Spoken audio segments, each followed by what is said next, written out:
Selamat pagi dan selamat berjumpa kembali dengan Ibu Ros dalam pelajaran bahasa Indonesia.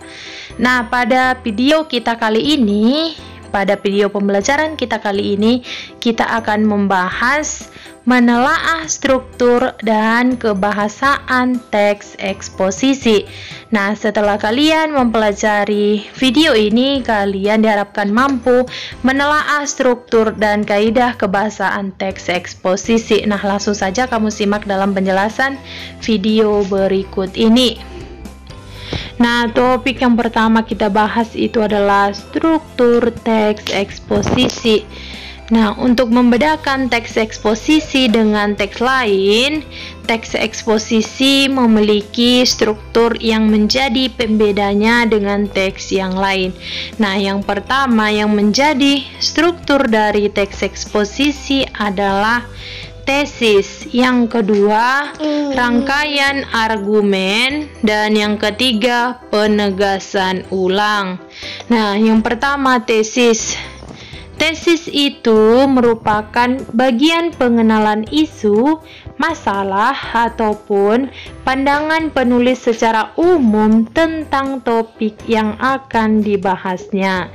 Yang kedua, rangkaian argumen berupa sejumlah pendapat atau argumen penulis sebagai penjelasan atas tesis yang dikemukakan sebelumnya.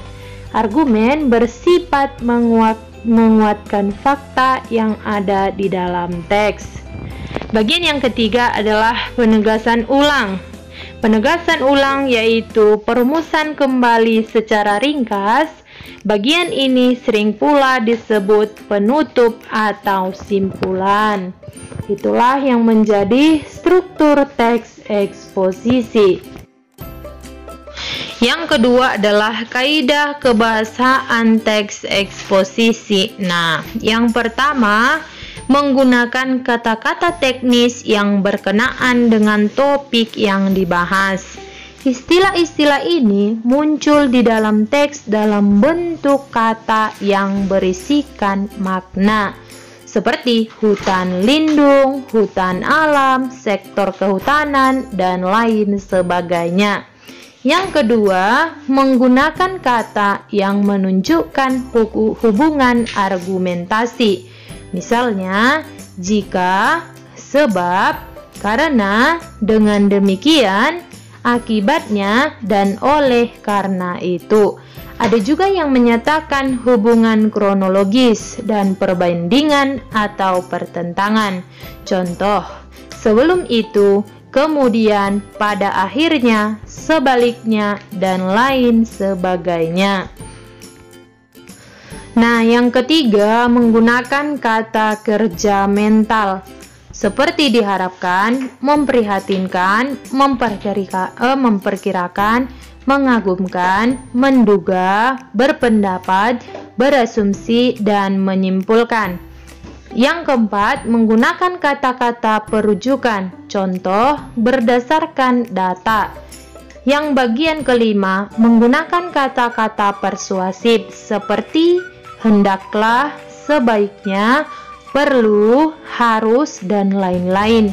Terkadang juga sering menggunakan kata-kata denotatif, yaitu kata yang bermakna sebenarnya. Jadi, ada 5 kaidah yang digunakan, kaidah kebahasaan yang digunakan dalam teks eksposisi. Nah, berikutnya yang akan kita bahas yaitu menyajikan teks eksposisi. Nah, jadi pada slide ini kita akan membahas bagaimana sebenarnya aturan-aturan dalam menyajikan teks eksposisi. Teks eksposisi bertujuan untuk meyakinkan orang lain terhadap satu narasi. Di dalamnya harus disajikan fakta untuk meyakinkan para pembaca mengenai argumen atau pendapat. Sistematika penyajiannya Teks eksposisi diawali dengan penyajian tesis atau masalah yang kemudian diikuti dengan rangkaian argumentasi atau pendapat penulis, dan disajikan pula sejumlah fakta untuk menguatkan dan menggunakan penegasan ulang di akhir teks. Nah, jadi ada 6 langkah-langkah penyajian teks eksposisi. Nah, yang pertama, menentukan isu ataupun masalah yang akan dibahas. Yang kedua, membaca berbagai sumber yang berkaitan dengan isu yang dipilih. Yang ketiga, mendaftar topik-topik yang berkaitan dengan isu. Yang keempat, menyusun kerangka karangan struktur teks eksposisi. Yang kelima, mengembangkan kerangka yang telah disusun menjadi teks eksposisi. Dan yang keenam adalah kegiatan penyuntingan. Nah, unsur-unsur yang perlu disunting. Yang pertama, aspek isi.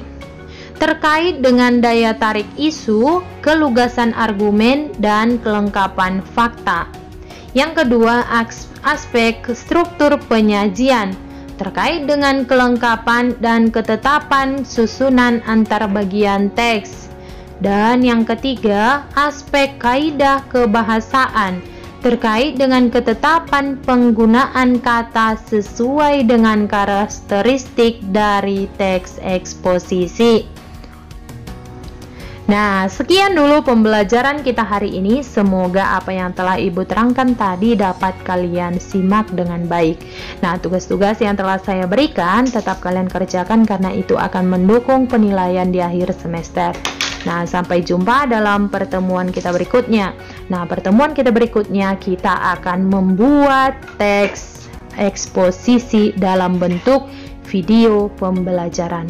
Sekian dan selamat pagi.